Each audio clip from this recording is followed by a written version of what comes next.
Hi, so people with emotional intensity experience a deeper, broader, more complex range of emotions than average. They can light up a room with when they're feeling good, and their negative energy can be felt throughout the house if they're not feeling good. Because of the intensity of their emotions, they can feel like this feeling is going to last forever, especially when they're young. They absorb and react to the emotions of others in a way that can be quite confusing for them. So it can mean that they often know what another person is feeling better than the person can. And again, when they're young, that can be quite confusing. They're drawn to intensity, they crave intensity in their relationships. And this can sometimes mean that they overstep other people's boundaries, and they can get quite frustrated because they end up pushing away the people that they were trying to get close to.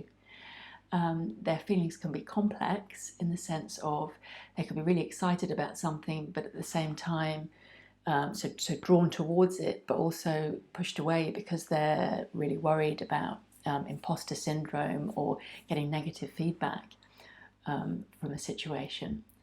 They are often drawn to social causes because their empathy means that they feel other people's suffering as really real, and they can get quite frustrated when they see other people not reacting to things in the kind of caring way that they do. They have a strong mind-body connection, so they will be quite sensitive to things like tension headaches or IBS or other psychosomatic expressions.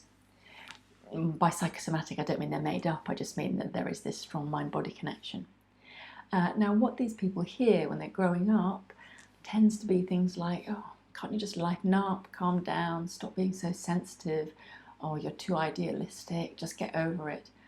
But these people can't just do those things. These are hardwired traits, this tendency to respond with extreme emotion.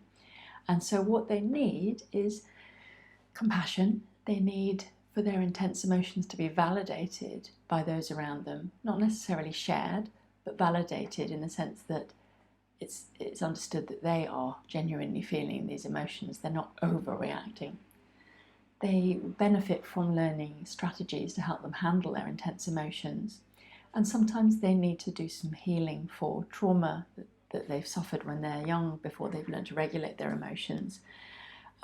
They need to learn boundaries, good boundaries, because they tend to feel other people's emotions. It can lead them to put other people's needs above their own. And so they need to learn the oxygen mask rule, so that they need to look after their own needs before they can help other people. So that's a tiny flavour of what emotional intensity is. If you've got any questions, I'd love to hear from you. Please leave me a comment below or have a look on my website, www.giraffe-life.com. Thanks for watching.